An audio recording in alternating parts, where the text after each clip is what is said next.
Chapter 6. Afterward, there was much in what Brother Edvin had said to her that Kristin could not call to mind, but she left him with a mind strangely clear and peaceful. Hitherto she had striven with a dull secret fear and tried to brave it out, telling herself that she had not sinned so deeply. Now she felt Edvin had shown her plainly and clearly that she had sinned indeed. Such and such was her sin, and she must take it upon her and try to bear it meekly and well. She strove to think of Erlend without impatience, either because he did not send word of himself, or because she must want his caresses. She would only be faithful and full of love for him. She thought of her father and mother, and vowed to herself that she would requite them for all their love, once they had got over the sorrow she must bring upon them by breaking with the different folk. And well nigh most of all, she thought of Brother Edvin's words of how she must not seek comfort in looking on others' faults. She felt she grew humble and kind, and now she saw at once how easy it was for her to win folks' friendship. Then was she comforted by the thought that after all 'twas not so hard to come to a good understanding with people. And so it seemed to her it surely could not be so hard for her and Erlend either. Until the day she gave her word to Erlend, she had always striven earnestly to do what was right and good, but she had done all that at the bidding of others. Now she had felt herself grown from a maid to a woman. 'Twas not only by reason of the fervent secret caresses she had taken and given, not only that she had passed from her father's ward and was now under Erlend's will, for Edvin had laid upon her the burden of answering for her own life, and for Erlend's too, and she was willing to bear it well and bravely. Thus she went about the nuns at Yuletide, and throughout the goodly rites and the joy and peace of the holy time, though she felt herself unworthy. Yet she took comfort in thinking that the time would soon come when she could set herself right again. But the second day of the new year, Sir Archer with his wife and all 5 children came, all unlooked for, to the convent. They were come to keep the last days of Yuletide with their friends and kindred in the town, and they asked that Kristin might have leave to be with them in their lodging for a short space. "For methought, my daughter," said Lady Angerd, "you would scarce be loath to see a few new faces for a time." The different folk dwelt in a goodly house that stood in a dwelling place near the bishop's palace. Sir Andrew's cousin owned it. There was a great hall where the serving folk slept, and a fine loft room with a fireplace of masonry and 3 good beds.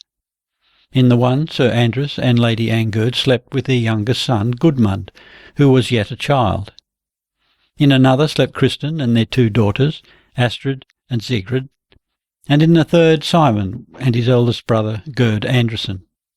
All Sir Andrew's children were comely, Simon the least so, yet he too was reckoned to be well favoured. And Kristin marked still more than when she was at Differen the year before, that both his father and mother and his 4 brothers and sisters hearkened most to Simon, and did all he would have them. They all loved each other dearly, but all agreed without grudging or envy in setting Simon foremost among them. Here these good folk lived a merry, carefree life. They visited the churches and made their offerings every day, came together with their friends and drank in their company each evening, while the young folk had full leave to play and dance. All showed Kristin the greatest kindness, and none seemed to mark how little glad she was. Of an evening, when the light had been put out in the loft room and all had sought their beds, Simon was wont to get up and go where the maidens lay. He would sit a while on the edge of the bed. His talk was mostly to his sisters, but in the dark he would let his hand rest on Kristin's bosom, while she lay there hot with wrath. Now that her sense of such things was keener, She understood well that there were many things Simon was both too proud and too shy to say to her, since he saw she had no mind to such talk from him. And she felt strangely bitter and angry with him, for it seemed to her as though he would fain be a better man than he who had made her his own, even though Simon knew not there was such a one. But one night, when they had been dancing at another house, Astrid and Sigrid were left behind there to sleep with a playmate. When, late at night, the different folk had gone to rest in their loft room, Simon came to Kristin's bed and climbed up into it. He laid himself down above the fur cover. Kristin pulled the coverlid up to her chin and crossed her arms firmly upon her breast. In a little, Simon tried to put his hand upon her bosom. She felt the silk embroidery on his wristband and knew he had not taken off any of his clothes. "You are just as bashful in the dark as in the light, Kristin," said Simon, laughing a little. "Surely you can at least let me have one hand to hold," he said. And Kristin gave him the tips of her fingers. "Think you not we should have somewhat to talk of when it so falls out we can be alone for a little while?" said he. And Kristin thought now was the time for her to speak. So she answered yes, but after that she could not utter a word. "May I come under the fur?" he begged again. "'Tis cold in the room now." And he slipped in between the fur coverlid and the woolen blanket she had next to her. He bent one arm around the bedhead, but so that he did not touch her. Thus they lay a while. "You are not over easy to woo," said Simon soon after, with a resigned laugh. "Now I pledge you my word, I will not so much as kiss you, if that is what you prefer. But surely you can speak to me at least." Kristin wet her lips with the tip of her tongue, but still she was silent. "Nay, if you are not lying there trembling," went on Simon, "surely it cannot be you have aught against me, Kristin." She felt she could not lie to Simon, so she said, "No," but nothing more. Simon lay a while longer. He tried to get her into talk with him, but at last he laughed again and said, "I see well you think I should be content with hearing that you have naught against me for to-night, and be glad to boot. 'Tis a parlour thing, so proud as you are. Yet one kiss must you give, then will I go my way and not plague you any more." He took the kiss, and then sat up and put his feet to the floor. Kristin thought now she must say to him what she had to say, but he was away already by his own bed, and she heard him undress. The day after, Lady Angerd was not so friendly to Kristin as was her wont. The girl saw that the lady must have heard somewhat the night before, and that she deemed her son's betrothed had not borne her toward him as she held was fitting. Late that afternoon Simon spoke of a friend's horse he was minded to take in barter for one of his own. He asked Kristin if she would go with him to look at it. She agreed, and they went out into the town together. The weather was fresh and fair. It had snowed a little overnight, but now the sun was shining, and it was freezing, so that the snow crackled under their feet. Kristin felt 'twas good to be out and walk in the cold air, and when Simon brought out the horse to show her, she talked of it with him gaily enough. She knew something of horses. She had been so much with her father. And this was a comely beast, a mouse-grey stallion with a black stripe down the back and a clipped mane, well shapen and lively, but something small and slightly built. "He would scarce hold out under a full-armed man for long," said Kristin.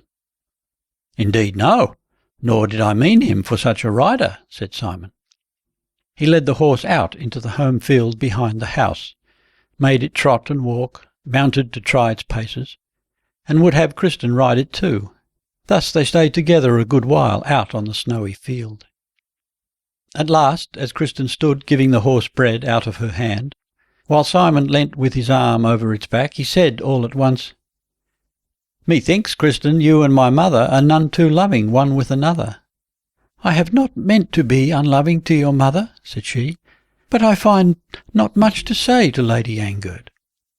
"Nor, it seems, you find much to say to me either," said Simon. "I would not force myself upon you, Kristin, before the time comes, but things cannot go on as now, when I can never come to speech with you." "I have never been one for much speaking," said Kristin.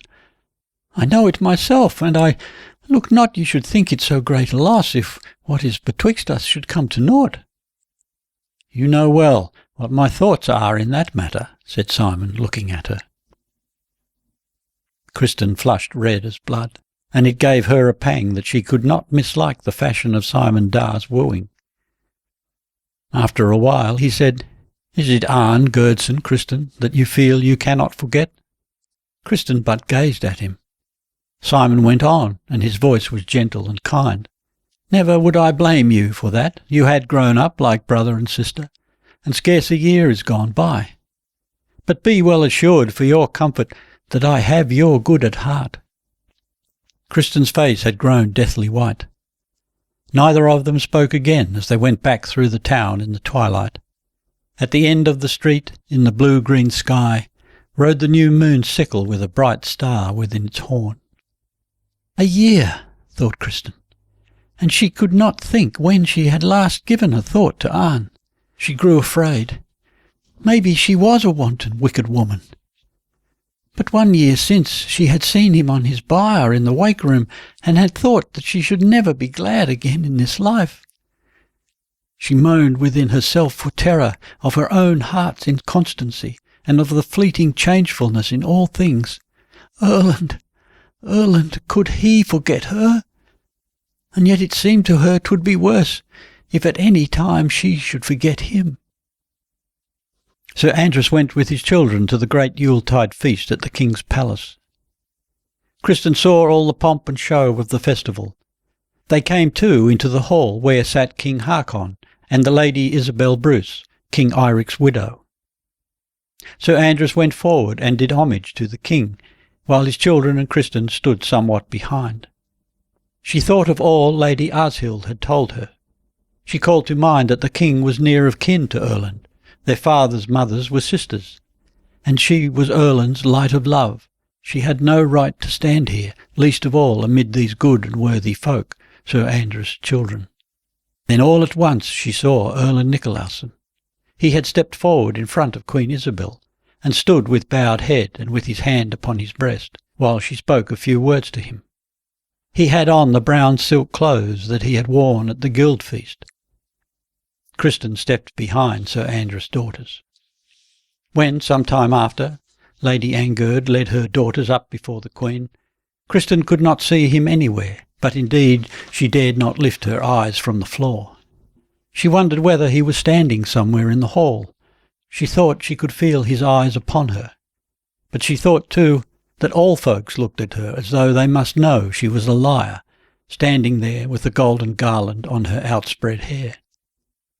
He was not in the hall where the young folk were feasted, and where they danced when the tables had been taken away. This evening it was Simon with whom Kristin must dance. Along one of the longer walls stood a fixed table, and thither the king's men bore ale and mead and wine the whole night long. Once, when Simon drew her thither and drank to her, she saw Erlend standing near behind Simon's back. He looked at her, and Kristin's hand shook when she took the beaker from Simon's hand and set it to her lips. Erlend whispered vehemently to the man who was with him, a tall, comely man, well on in years and somewhat stout, who shook his head impatiently and looked as if he were vexed. Soon after Simon led her back to the dance. She knew not how long this dancing lasted. The music seemed as though 'twould never end, and each moment was long and evil to her with longing and unrest. At last it was over, and Simon drew her to the drinking board again. A friend came forward to speak to him, and led him away a few steps to a group of young men, and Erlend stood before her. "I have so much I would fain say to you," he whispered. "I know not what to say first. In Jesus' name, Kristin, what ails you?" he asked quickly, for he saw her face grow white as chalk. She could not see him clearly. It seemed as though there were running water between their two faces. He took a goblet from the table, drank from it, and handed it to her. Kristin felt as though 'twas all too heavy for her, as though her arm had been cut off at the shoulder. Do as she would, she could not lift the cup to her mouth. "Is it so, then, that you will drink with your betrothed, but not with me?" asked Erlend softly. but Kristin dropped the goblet from her hand and sank forward into his arms. When she awoke, she was lying on a bench with her head in a strange maiden's lap. Someone was standing by her side, striking the palms of her hands, and she had water on her face. She sat up. Somewhere in the ring about her she saw Erlend's face, white and drawn. Her own body felt weak, as though all her bones had melted away, and her head seemed as if it were large and hollow, but somewhere within it shone one clear, desperate thought. She must speak with Erlend. She said to Simon Dar, he stood nearby, "'Twas too hot for me, I think. So many tapers are burning here, and I am little used to drink so much wine." "Are you well again now?" asked Simon. "You frightened folks. Mayhap you would have me take you home now."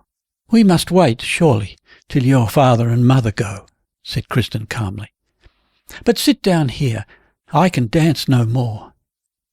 She touched the cushion at her side. Then she held out her other hand to Erlend. "Sit you here, Earl Nicolausen. I had no time to speak my greetings to an end. 'Twas but of late Ingeborg said she deemed you had clean forgotten her." She saw it was far harder for him to keep calm than for her, and it was all she could do to keep back the little tender smile which would gather round her lips. You must bear the maid my thanks for thinking of me still," he stammered. "Almost I was afraid she had forgotten me." Kristin paused a little. She knew not what she should say, which might seem to come from the flighty Ingeborg, and yet might tell Erlend her meaning. Then there welled up in her the bitterness of all these months of helpless waiting, and she said, "Dear Erlend, can you think that we maidens could forget the man who defended our honour so gallantly?" She saw his face change, as though she had struck him, and at once she was sorry.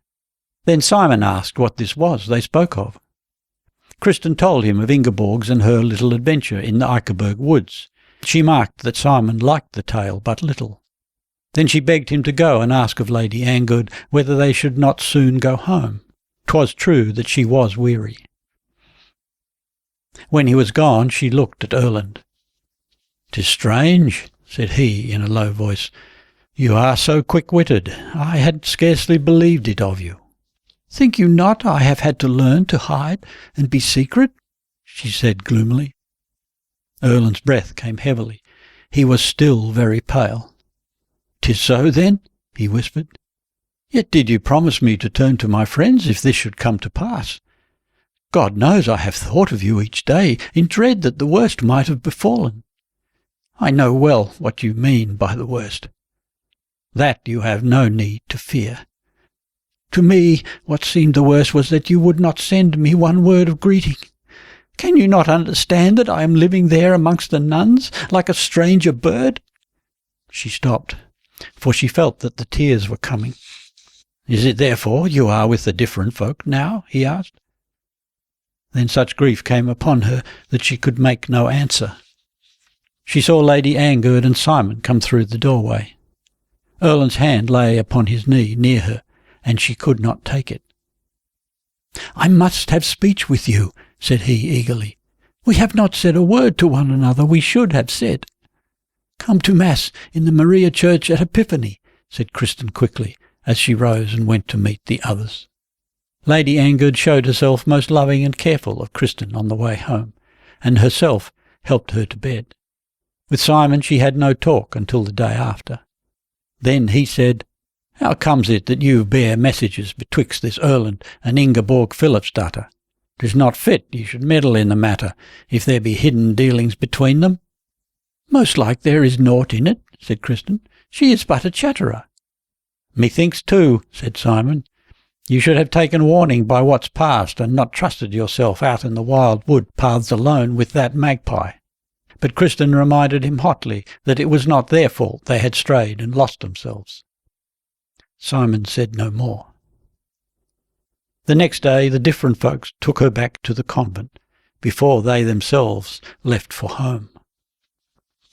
Erlend came to evensong in the convent church every evening for a week, without Kristin getting a chance to change a word with him. She felt as she thought a hawk must feel, sitting chained to its perch with its hood over its eyes. Every word that had passed between them at their last meeting made her unhappy too. It should never have been like that. It was of no use to say to herself it had come upon them so suddenly they had hardly known what they said. But one afternoon in the twilight there came to the parlour a comely woman who looked like a townsman's wife. She asked for Kristin Lavransdatter, and said she was the wife of a mercer, and her husband had come from Denmark of late with some fine cloaks. Osmund Bjorgelsen had a mind to give one to his brother's daughter, and the maid was to go with her and choose for herself. Kristin was given leave to go with the woman. She thought it was unlike her uncle to wish to give her a costly gift, and strange that he should send an unknown woman to fetch her. The woman was sparing with her words at first, and said little in answer to Kristin's questions. But when they were come down to the town, she said of a sudden, "I will not play you false, fair child that you are. I will tell you all this thing as it is, and you must do as you deem best. 'Twas not your uncle who sent me, but a man. Maybe you can guess his name, and if you cannot, then you shall not come with me. I have no husband. I make a living for myself and mine by keeping a house of call and selling beer. For such a one it boots not to be too much afraid either of sin or of the watchman. But I will not lend my house for you to be betrayed inside my doors." Kristin stood still, flushing red. She was strangely sore and ashamed for Erlend's sake. The woman said, "I will go back with you to the convent, Kristin, but you must give me somewhat for my trouble. The knight promised me a great reward, but I too was fair once, and I too was betrayed. And 'twould not be amiss if you should name me in your prayers tonight. They call me Brynhild Fluga." Kristin drew a ring off her finger and gave it to the woman. "'Tis fairly done of you, Brynhild. But if the man be my kinsman Erlend Nicolausen, then I have naught to fear. He would have me make peace twixt him and my uncle. You may set your mind at ease. But I thank you none the less that you would have warned me." Brynhild Fluga turned away to hide a smile. She led Kristin by the alleys behind St. Clement's Church, northward towards the river. Here a few small dwelling places stood by themselves along the river bank. They went towards one of them along a path between fences, and here Erlend came to meet them. He looked about him on all sides, then took off his cloak, wrapped it about Kristin, and pulled the hood over her face. "What think you of this device?" he asked quickly and low. "Think you 'tis a great wrong I do? Yet needs must I speak with you. It boots little but now, I guess, to think what is right and what is wrong," said Kristin. "Speak not so," begged Erlend. "I bear the blame. Kristin, every day and every night have I longed for you," he whispered close to her. A shudder passed through her as she met his eyes for a moment. She felt it as a guilt in her, when he looked so at her, that she had thought of anything but her love for him. Brynhild Fluga had gone on before. Erlend asked when they were come into the courtyard, "Would you that we should go into the living room, or shall we talk up in the loft room?" "As you will," answered Kristin, and they mounted to the loft room. The moment he had barred the door behind them, she was in his arms. She knew not how long she had lain folded thus in his arms, when Erlend said, "Now must we say what has to be said, my Kristin. I scarce dare let you stay here longer." "I dare stay here all night long, if you would have me stay," whispered she. Erlend pressed his cheek to hers. "Then were I not your friend. 'Tis bad enough as it is, but you shall not lose your good name for my sake." Kristin did not answer, but a soreness stirred within her. How could he speak thus, he who had lured her here, to Brynhild Fluga's house? She knew not why, but she felt it was no honest place. And he had looked that all should go as it had gone, of that she was sure. "I have thought at times," said Erlend again, "that if there be no other way, I must bear you off by force into Sweden. Lady Ingeborg welcomed me kindly in the autumn, and was mindful of our kinship. But now do I suffer for my sins. I have fled the land before, as you know, and I would not they should name you as the like of that other." "Take me home with you to Huseby," said Kristin low. "I cannot bear to be parted from you and to live on among the maids at the convent. Both your kin and mine would surely hearken to reason, and let us come together and be reconciled with them." Erlend clasped her to him and groaned. "I cannot bring you to Huseby, Kristin." "Why can you not?" she asked softly. "Erlend came thither in the autumn," said he after a moment. "I cannot move her to leave the place," he went on hotly, "not unless I bear her to the sled by force and drive away with her. And that, methought, I could not do. She has brought both our children home with her." Kristin felt herself sinking. In a voice breaking with fear, she said, "I deemed you were parted from her." "So deemed I too," answered Erlend shortly. "But she must have heard in Osterdal, where she was, that I had thoughts of marriage. You saw the man with me at the Yuletide feast. 'Twas my foster-father, Bard Peterson of Hesnæs. I went to him when I came from Sweden. I went to my kinsman Hemming Alfsen in Saltviken too. I talked with both about my wish to wed and begged their help. Erlend must have come to hear of it. I bade her ask what she would for herself and the children. But Sigurd, her husband, they looked not that he should live the winter out, and then none could deny us if we would live together. I lay in the stable with Haftor and Ulf, and Erlend lay in the hall in my bed. I think my men had a rare jest to laugh at behind my back." Kristin could not say a word. A little after Erlend spoke again. "See you, the day we pledge each other at our espousals, she must understand that all is over between her and me. She has no power over me any more, but 'tis hard for the children. I had not seen them for a year. They are fair children, and little can I do to give them a happy lot. 'Twould not have helped them greatly had I been able to wed their mother." Tears began to roll down Kristin's cheeks. Then Erlend said, "Have you heard what I said but now? That I had talked with my kinsfolk? Aye, they were glad enough that I was minded to wed. Then I said 'twas you I would have, and none other." "And they didn't like that?" asked Kristin at length forlornly. "See you not," said Erlend gloomily, "they could say but one thing. They cannot and they will not ride with me to your father until this bargain twixt you and Simon Anderson is undone again. It has made it none the easier for us, Kristin, that you have spent your Yuletide with the different folk." Kristin gave way altogether and wept noiselessly. She had ever felt that there was something of wrong and dishonour in her love, and now she knew the fault was hers. She shook with the cold when she got up soon after, and Erlend wrapped her in both the cloaks. It was quite dark now without, and Erlend went with her as far as St. Clement's Church. Then Brynhild brought her the rest of the way to Nonnesetter.